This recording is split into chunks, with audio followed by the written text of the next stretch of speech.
Departamento de Educação Cristã e Secular Estadual apresenta personagens da Reforma Protestante. Eurico Zwinglio. A graça e a paz a todos, eu sou o pastor Gleidson e vamos conhecer a vida de mais um dos reformadores, um homem de Deus que foi usado para trazer de volta as doutrinas apostólicas e a verdade bíblica. O nome dele é Eurico Zwinglio, um reformador que atuou na Suíça.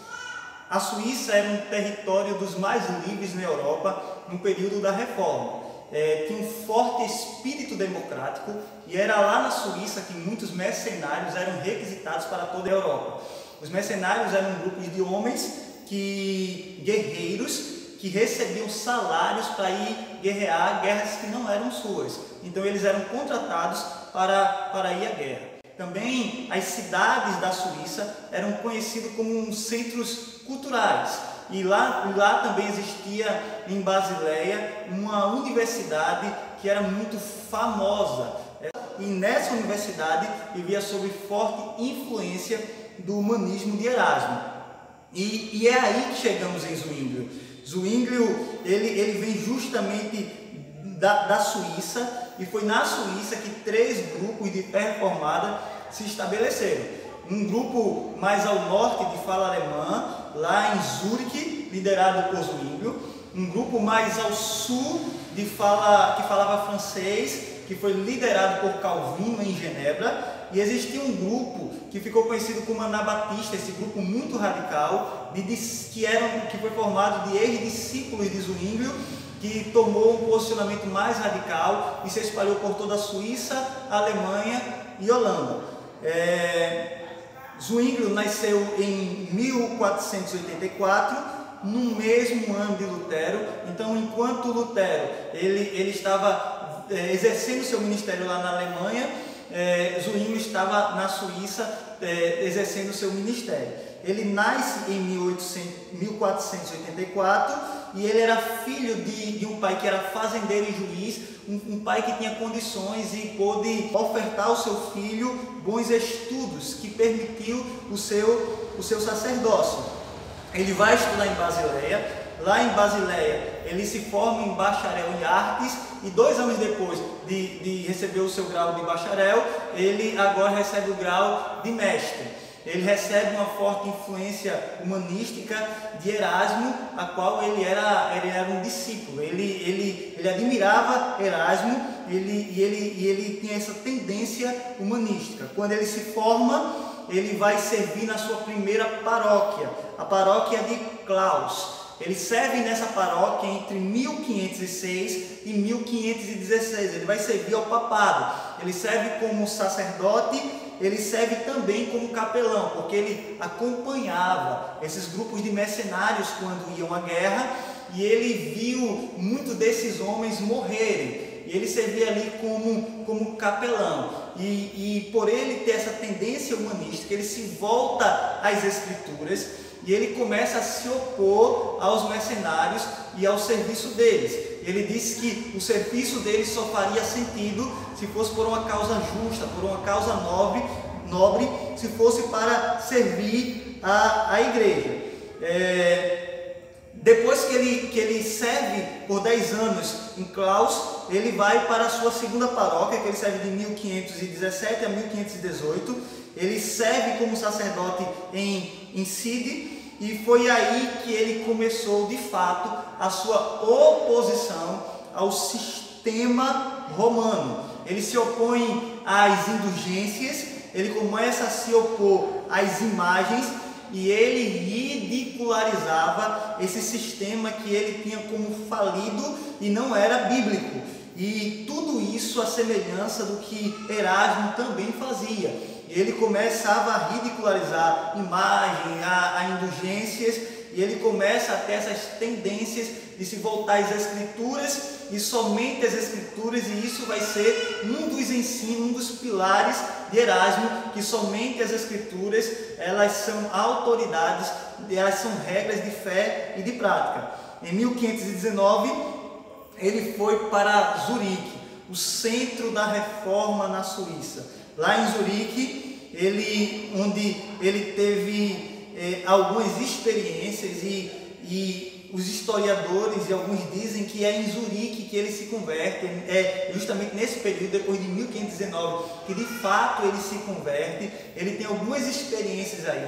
A primeira experiência é porque quando ele chega em Zurique em 1519, ele se encontra com os ensinos de Lutero. Ele se encontra com esses ensinos e ele começa a entender que biblicamente o homem é salvo somente pela fé, mediante a graça. E ele começa a entender que a salvação é pela graça, mediante a fé. E é entendendo isso que ele começa a absorver as verdades bíblicas e tem a sua experiência com Deus. Quando ele chega em Zurique, acontece lá uma epidemia de peste bubônica. E as pessoas começam a morrer. E ele estava servindo esse povo. E ele também fica doente de peste bubônica. E à beira da morte, e na total dependência de Deus, ele começa a depender da graça e deposita a sua fé em Deus.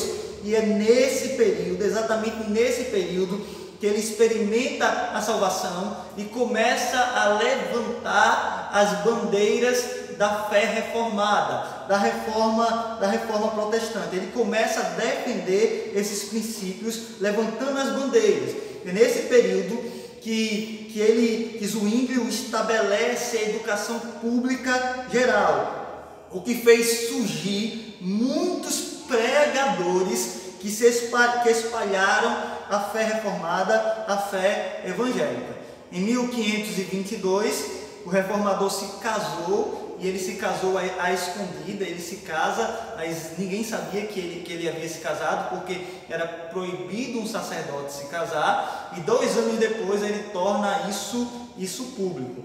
Um episódio muito conhecido na vida de Zwinglio foi o que aconteceu na Quaresma, onde um homem deu salsicha aos seus empregados, o que era proibido porque era Quaresma.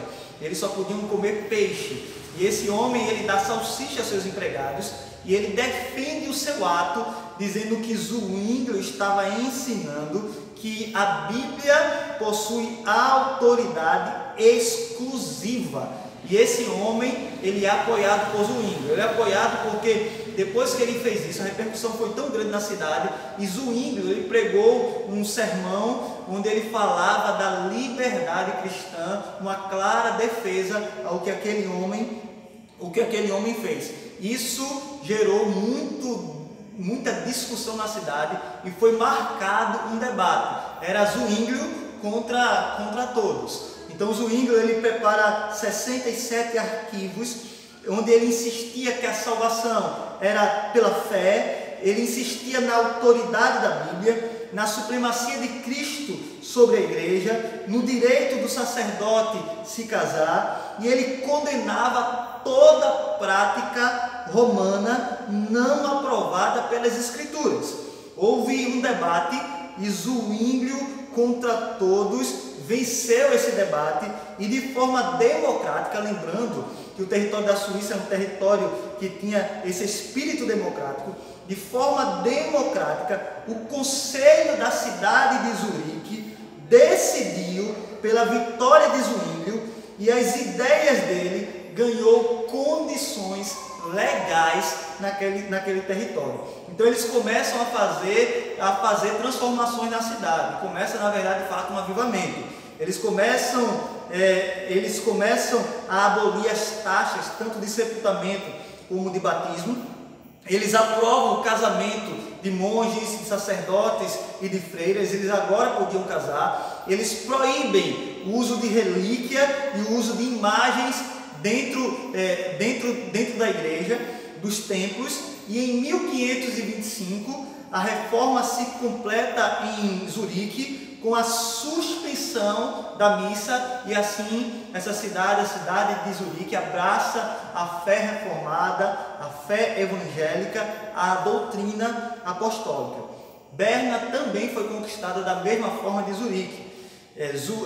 Zwinglio, ele escreve 10 teses e eles começam um debate, e da mesma forma de Zurique, eles abraçam a fé reformada e tornam o ensinamento bíblico os pilares da fé cristã como a regra de fé daquele lugar. Em 1529 ocorreu uma reunião entre os reformadores.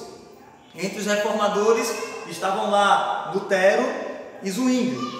Eles discutiram acerca de 5 assuntos e eles concordaram sobre quase todos eles. Dos 15 assuntos discutidos, 14 deles, eles entram em consenso e eles decidem, e eles têm o mesmo pensamento. Mas um dos assuntos, sobre a ceia do Senhor, houve divergência entre Lutero e Zwinglio. Lutero defendia a doutrina da consubstanciação. A Igreja Católica defendia a doutrina da transubstanciação quanto à ceia. A doutrina católica da transubstanciação era o pão se transforma no momento da ceia literalmente em carne e o vinho se transforma de forma literal em sangue. Lutero defendia a consubstanciação. Ele dizia que não existe transformação, mas o Espírito de Deus está presente no pão e o Espírito de Deus está presente no vinho. Zwinglio ele não concordou, ele disse não, a ceia é um emblema, é uma representação do que Cristo fez. A ceia é para trazer à memória o que Cristo fez, nos traz à memória o ato sacrificial de Cristo.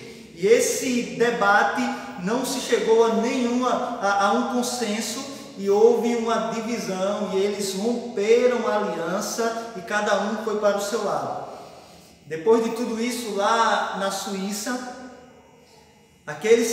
algumas regiões ainda abraçavam o catolicismo romano.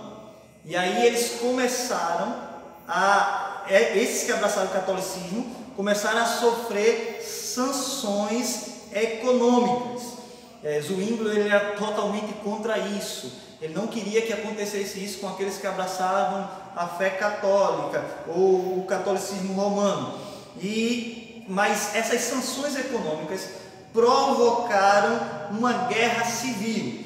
E em 1531, os católicos eles invadem de surpresa Zurique e a reação de Zwinglio foi juntar alguns soldados e ir à linha de frente de batalha para lutar por aquela cidade pela fé bíblica, pela fé evangélica. Ele vai para a batalha e em 1531 ele é morto e esquartejado. Ele morreu defendendo a verdade, as sagradas escrituras, a fé reformada, a doutrina apostólica. A morte dele e de tantos homens de Deus deve nos inspirar a viver para a glória de Deus. Ele morreu em batalha, mas ele viveu de forma que Cristo foi glorificado na vida dele. A morte desse e de tantos outros homens nos inspira a não negociarmos a nossa fé. Não importa qual seja o desafio, nós não podemos abrir mão das verdades bíblicas ou da verdade bíblica. E por fim,